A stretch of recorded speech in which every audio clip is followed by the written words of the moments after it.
네, 여러분 안녕하세요. 네, 대명 선호 시즌이 이게요, 가만히 보니까 물건이죠, 물건. 물건이라고 봐야 될 것 같다. 이런 말씀드릴 수 있습니다. 특히 그 대명 선호 시즌이 올해 큰 변화를 갖고 올 가능성이 상당히 높기 때문에 네, 이 부분을 잘 주목해 봐야 될 것 같습니다. 최근에 여러분들이 그 잘 아시겠지만 급등했다 급락을 했습니다만은 다시 쌍바닥을 만들고 시세 흐름이 굉장히 강합니다.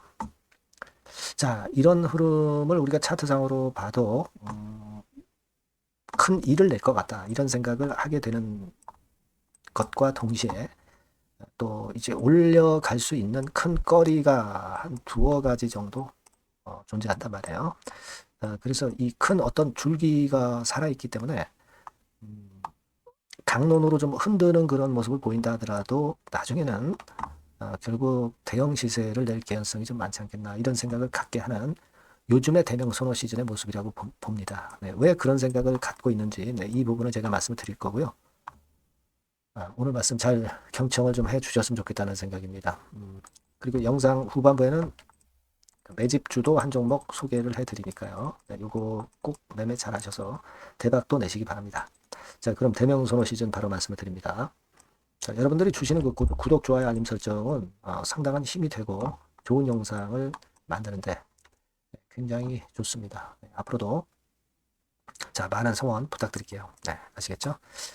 자, 대명선호 시즌이 여러분도 뭐 익히 잘 아시겠지만 티웨이 인수 본격화 건이라는 그 기사거리가 실린 거 아마 좀 보셨을 겁니다. 예, 아무래도 이제 주주라면 당연히 티웨이 항공 관련 기사를 분명히 이제 보셨을 것으로 보여지고 여러분들 거기서 뭘 느끼셨습니까? 결국 이 항공업계는 뭐 제주항공 사고도 있었지만은 또 하나 가장 중요한 게 통합 LCC가 출범이 되죠. 네, 그러니까 진에어, 에어서울, 에어부산. 그래서 이제 통합 LCC가 출범합니다.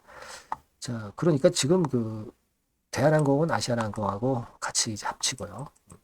그러니까 이 합종 연행이 굉장히 활발해진다 이거예요. 제주항공 사태도 역시 원인 제공을 했고, 그러니까 이 항공사 쪽으로 진출을 지금 현재 하려고 하는 대명선호 시즌 입장에서는 이러한 합종 연행의 시기에 주가를 올릴 만한 여러 핑계거리가 많이 등장할 개연성이 있는 거 아닙니까? 그죠?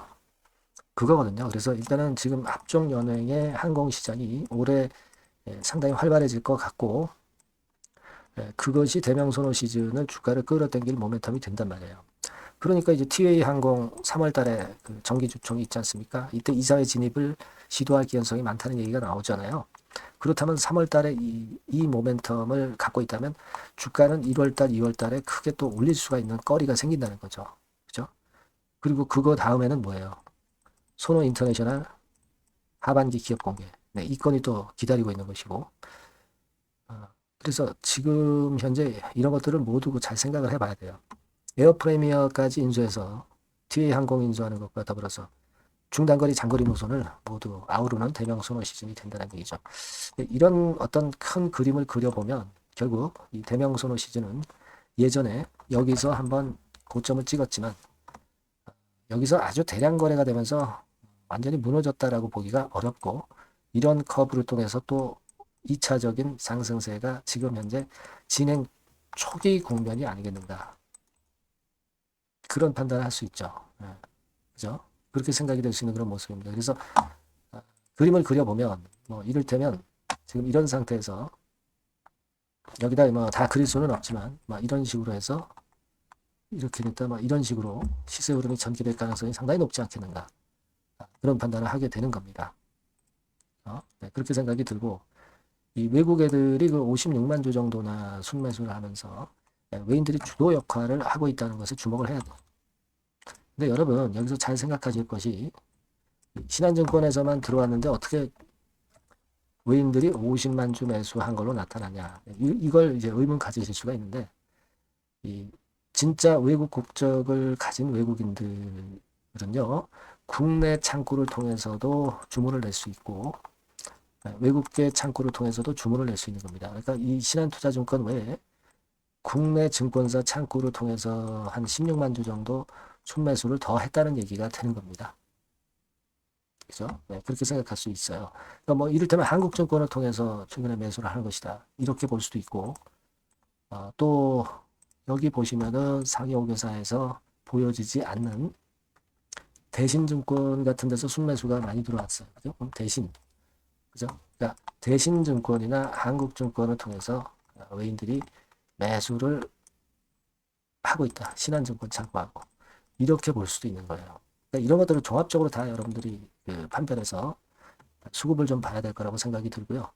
그리고 또 하나 말씀을 좀 드리고 싶은 부분은 이 신한이라는 외국계 창구를 통해서 들어온 30몇만 주 그 매수 수량은 전부 외인들이 아닙니다. 네. 국내인도 외국계 창구, 신한 창구를 통해서 살 수가 있어요. 그러니까 이런 부분들을 어느 정도 기본을 알고 그리고 외국계 창구나 국내 창구를 보는 것이 필요합니다. 그게 앞으로 수급을 판단하시는데 어느 정도 도움이 되실 거예요. 그래서 저는 여러분들한테 도움을 드릴 수 있는 거는 그거죠. 뭐냐면은 이게 장중에 시세는 자꾸 바뀌잖아요. 그런 시장에서 여러분과 제가 같이 베스트 매매를 하는 것이 더 정답에 가까울 수가 있는 겁니다. 그런 걸 제가 해드릴 수 있다는 거고요. 그리고 기막힌 정보, 사인 이런 것들을 바로바로 드릴 수 있으니까 좋은 겁니다. 궁금한 거 있으면 소통도 좀 하셔야 되고 추천도 있으면 받아야 될 거 아니에요. 그죠?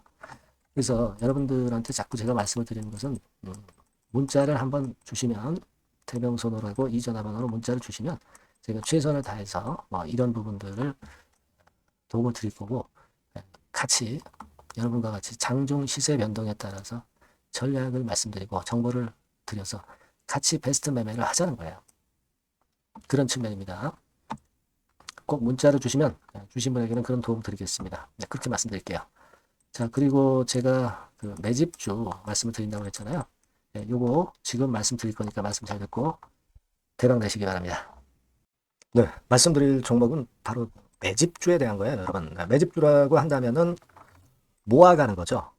결국 이제 한 번에 사지 않고 나눠서 분할해서 매수를 해서 결정적인 기회 때 튀면 그때 대박을 먹는 종목이 바로 매집주예요. 그래서 오늘 제가 소개를 드릴 종목은 바로 이 매집주입니다. 매집주기 때문에 여러분들이 투자 기간은 뭐 단타로 하는 것이 절대 아니고요.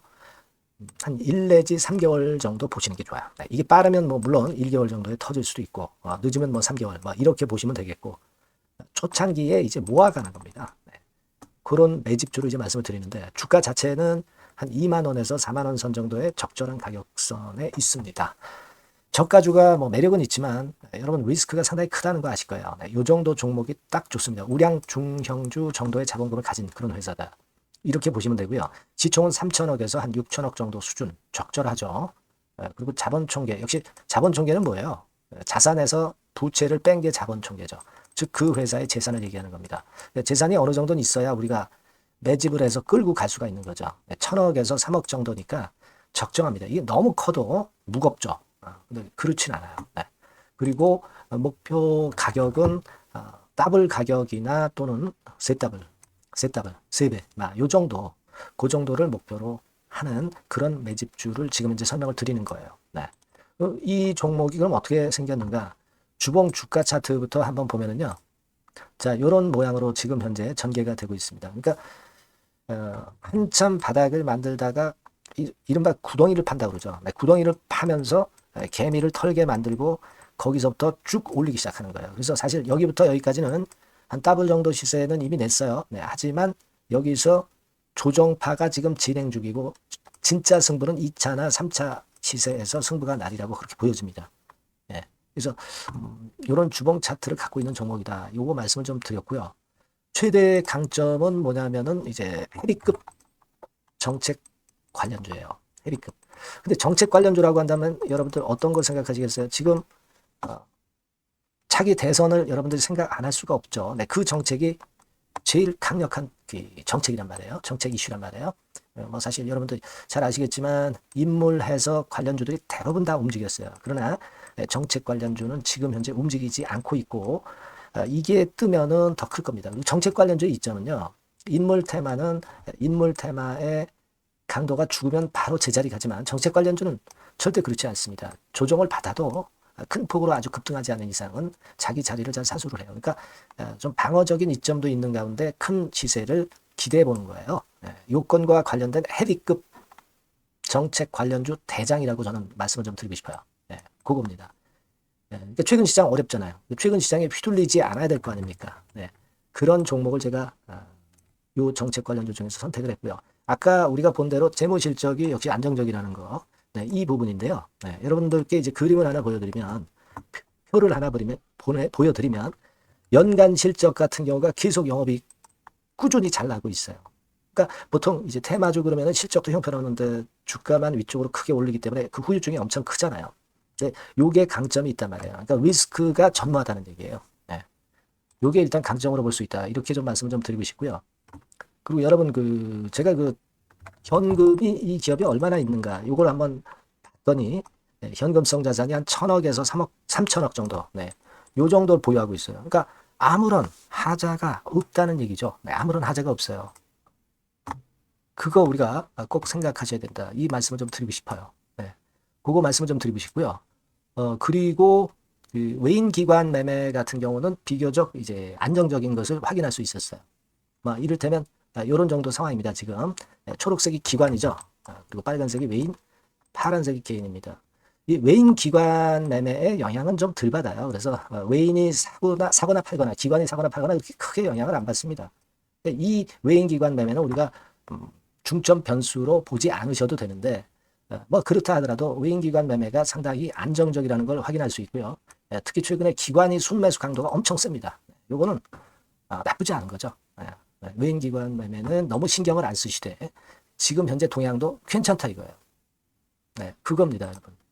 아시겠죠? 그러니까 요 종목은 아까 말씀드렸던 대로 이제 매집주입니다. 매집주는 살살 모아가면서 결정적인 기회에 대박을 터뜨리는 전략이 유효한 종목이고, 그래서 이 매집주를 여러분들께 소개를 드리는 거예요. 그 의도를 충분히 여러분들이 좀 이해를 하시고, 제가 이 종목 딱 드리고 그냥 끝나는 게 아니라 비중을 얼만큼 모아가고 어느 타임에 들어가라 마라.